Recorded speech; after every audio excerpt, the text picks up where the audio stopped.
दोस्तों सब्सक्राइब करें और इस बेल आइकन को दबाएं और पाएं वीडियो सबसे पहले। मैं भारत को भारतीयता की मान्यता के आधार पर फिर से खड़ा करना चाहता हूं, उस काम में लगा हूं। अभी छठा सूत्र है वो ये कि खाना खा रहे हैं तो हमेशा बैठकर खाना, खड़े होकर कभी भी खाने का नियम मनुष्यों के लिए नहीं है, जानवरों के लिए है, मनुष्यों के लिए नहीं। क्यों है जानवरों के लिए और क्यों नहीं है मनुष्यों के लिए? जानवर चार पायों पर चलते हैं, उनका जो सेंटर ऑफ ग्रेविटी है, गुरुत्व केंद्र शरीर का, वो मनुष्य से भिन्न है, क्योंकि मनुष्य दो पायों पर चलता है। तो मनुष्य का जो गुरुत्व केंद्र है और पशुओं का जो गुरुत्व केंद्र है, दोनों अलग हैं। वो चार पाए हैं, हम दो पाए। तो खड़े होकर खाने के लिए पशुओं को अनुमति है, मनुष्य को नहीं है। मनुष्य को बैठकर ही खाना चाहिए, अर्थात बफे सिस्टम, बफेलो सिस्टम है। बफेलो माने मछली खाती है खड़े होकर, मनुष्य को नहीं। तो आप बोलेंगे हम कहीं शादी में गए हैं, अब व्यवस्था वहां ऐसी है कि खड़े होकर ही खाना पड़ता है, तो क्या करें? तो भी आपको मेरी विनती है कि आप जहां भी शादी में गए हैं, लग्न प्रसंग में गए हैं या किसी भी प्रसंग में गए और वहां बुफे सिस्टम का खाना है, तो आप अपनी प्लेट में खाना ले लीजिए और कहीं बैठकर खाइए, बैठकर खाइए। खड़े होकर खाना बहुत ही तकलीफ का था। अब वो क्या तकलीफ है वो आपको मैं बता देता हूं। अभी आप बैठे हैं, अभी थोड़ी देर में आप खड़े हो जाएंगे। आपको अंतर महसूस होता है शरीर में, बैठे होने में और खड़े होने में महसूस होता है ना? क्या ज्यादा अच्छा लगता है? बैठना ना। बैठते समय शरीर का गुरुत्व केंद्र बदल जाता है। फिजिक्स की भाषा में अगर मैं कहूं, भौतिक शास्त्र की भाषा में, बैठते ही शरीर का गुरुत्व केंद्र बदल जाता है और खड़े होते ही फिर से गुरुत्व केंद्र बदल जाता है। अब इसका कारण क्या होता है? जब आप खड़े होकर खाना खाते हैं तो पृथ्वी का गुरुत्वाकर्षण जो बल है वो आपके ऊपर सबसे अधिक होता है जब आप खड़े होते हैं। तो जैसे ही आपने खाया तो पृथ्वी का जो गुरुत्वाकर्षण बल है वो सभी वस्तुओं को अपनी तरफ खींचने का होता है। तो आप खाना खाएंगे तो नियम तो ये है कि ये धीरे धीरे ऐसे नीचे उतरना चाहिए, लेकिन खड़े होकर खाएंगे तो ये पूरा जल्दी से उतर जाता है। अब ये जो जल्दी से उतरा हुआ खाना है, इसमें लार की मात्रा जो आहार नली में मिलनी चाहिए वो कम हो जाती है और गुरुत्व केंद्र बदल जाने के कारण ये जल्दी से नीचे आता है, तो इसके पाचन में फिर संकट पैदा हो जाता है लार की कमी होने के कारण। तो खड़े होकर जो खाना खाया उसको पाचन होने में बैठकर खाना खाने से बहुत ज्यादा समय लगता है, और समय ज्यादा लगता है, शरीर के अंगों को भी तकलीफ ज्यादा होती है पाचन करने। इसलिए आयुर्वेद ने बहुत सख्ती से नियम बनाया है कि जो मनुष्य जाति के लोग हैं उनको बैठकर ही भोजन करना सबसे अच्छा है। अब बैठना भी कैसा? आप तो कहेंगे जी मैं तो कुर्सी पे बैठ के खाता हूं, हमारे डाइनिंग टेबल भी तो बैठना ही हुआ। डाइनिंग टेबल बैठना नहीं है, बैठना ये है यदि आप अभी बैठे हैं, ये बैठना है। आपने जो आसन इस समय लगाया हुआ है इसको सुख आसन कहते हैं। सुख आसन में बैठना ही बैठना होता है, कुर्सी पे बैठने के खाना खाने का नियम नहीं। ये कुर्सी पे बैठकर खाना खाने का नियम यूरोप में है, भारत में नहीं। यूरोप और भारत में क्या अंतर है? यूरोप और भारत में सबसे बड़ा अंतर है कि यूरोप में ठंडी बहुत है, आप जानते हैं, और इतनी ठंडी है कि एक बरस में 8 महीने सूर्य का प्रकाश नहीं निकलता, 8 महीने।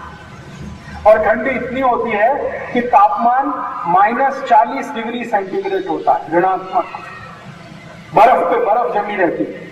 तो जहां ठंडी बहुत होती है उन लोगों के शरीर में स्नोवियल फ्लूइड कम बनता है। स्नोवियल फ्लूइड एक ऐसा फ्लूइड होता है, एक द्रव होता है, ये जो जॉइंट्स है ना आपके सभी, इन जॉइंट्स में रहता है। हड्डियों के बीच में आपस में जो टक्कर होती है, इसको बचाने के लिए, घर्षण बचाने के लिए, जैसे गाड़ी में मोबिल ऑयल डालते हैं ना, तो शरीर का मोबिल ऑयल है जिसको स्नोवियल फ्लूइड कहते हैं। तो जो ठंड वाले देश के लोग हैं उनको ये कम होता है सिनोवियल फ्लू, तो वो जल्दी बैठ उठ नहीं सकते, इसलिए उनको नियम है कि वो खड़े होकर भी खाएं या कुर्सी पे बैठ के खाएं, क्योंकि ये घुटना उनका मुड़ नहीं सकता, स्टिफ होता है, बहुत कड़क होता है, इसलिए वो मेज कुर्सी पे बैठ के खाते हैं, डाइनिंग टेबल पे खाते हैं। भारतवासियों के लिए ये नहीं है मेज कुर्सी पे खाना, हमको तो जमीन में बैठकर ही खाना सबसे अच्छा है। तो आयुर्वेद ने इसका सूत्र बनाया कि जमीन पर बैठकर भोजन करें, ये बहुत आवश्यक है निरोगी होने के लिए। अब आप बोलेंगे जी डाइनिंग टेबल का क्या करें, बेच दो, खरीदा है तो बिक भी सकता है ना। तो आप कहेंगे जी पैसा उतना नहीं मिलेगा, थोड़ा कम मिलेगा, लेकिन शरीर तो अच्छा रहेगा। और मेरी एक सुझाव है कि डाइनिंग टेबल की लकड़ी निकाल के उससे वो पट्टे बना दो जिसपे थाली रख के खाना खाते, पार्टी, वो डाइनिंग टेबल की लकड़ी से बहुत अच्छा बनेगा, माने सदुपयोग हो जाएगा ना, नहीं तो बेच दो उसको, ये किसी काम की चीज नहीं है डाइनिंग टेबल। और एक दूसरे हिसाब से भी मैं सोचता हूं कि डाइनिंग टेबल बिल्कुल बेकार है। कैसे बेकार है, ये रखा रहता है ज्यादा देर, तो उपयोग तो मुश्किल से दिन में 1 कलाक ही होता है, 1 घंटे ही होता है, कभी कभी तो 1 घंटे भी नहीं होता, लेकिन 1 घंटे के लिए कितना खर्चा है जरा हिसाब लगाइए। 40 गांव में 1 स्क्वायर फीट जमीन की क्या कीमत है, यहाँ पे जहां हम बैठे 1 स्क्वायर फीट जमीन की कितनी कीमत, 500 रुपए, ठीक है, तो 10 स्क्वायर फीट की कितनी होगी, 5000 हो गई। तो 5000 रुपए कीमत कितने दिन के लिए आपने खर्च कर रखी है जहां डाइनिंग टेबल रखी, 10 साल, 20 साल, 25 साल, 30 साल, 40 साल, फालतू में इतना वेस्ट कर रहे हैं पैसा। 5000 का 40 में गुणा कर लीजिए, लाखों रुपए की इनकम निकलती है जो आपने फालतू में घेर के रखी है वो जगह, जिसकी कीमत 500 रुपए स्क्वायर फीट है। आपके घर में डाइनिंग टेबल कितने स्क्वायर फीट का जगह घेर रही है, बेकार है कि नहीं। और बड़ा विचित्र मुझे लगता है कि लोग क्या करते हैं, घर बनाते हैं, अच्छा स्पेस देखकर घर बनाते हैं, फिर घर का स्पेस भरने के लिए डाइनिंग टेबल ले आते हैं। घर बनाते हैं स्पेस देने के लिए, फिर उसको घर भेजने के लिए डाइनिंग टेबल ले आते हैं, सोफा सेट ले आते हैं, खाली जगह नहीं रहनी चाहिए, उसको कबाड़ और कचरे से भर के रखते हैं।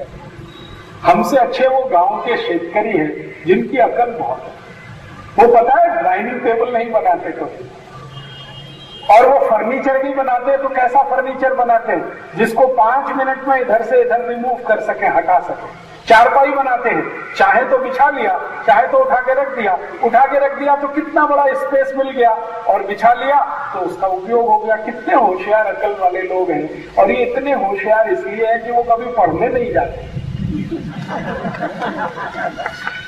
जो पढ़े तो दिमाग खराब होता है। हम सब पढ़े लिखे लोग अपने घर में कूड़ा कचरा कबाड़ भर भर के, सोफा यहाँ लगा दिया, डाइनिंग टेबल यहाँ लगा दिया, निकलने को जगह नहीं है, और उसको पकड़ पकड़ के रखे हुए हैं। कुछ दाम नहीं है उसका, कुछ दम नहीं है उसमें, क्योंकि ये सब बेजान चीजें हैं। इसलिए मेरी तो आपको विनती है, डाइनिंग टेबल हटाइए तो थोड़ी जगह तो खाली मिले घर में, तो इसको सच में निकाल दीजिए। अगर बेचना है तो बेच दीजिए, और खरीदने का सोच रहे हैं तो बिल्कुल मत खरीदिए।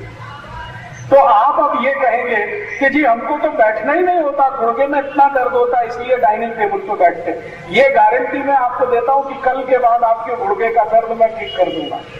जमीन पर ही बैठ के खाइए, आपके गुर्गे 15 दिन में इतने अच्छे हो जाएंगे कि बहुत आसानी से आप बैठ पाएंगे। डाइनिंग टेबल की तब भी आपको जरूरत नहीं पड़ेगी।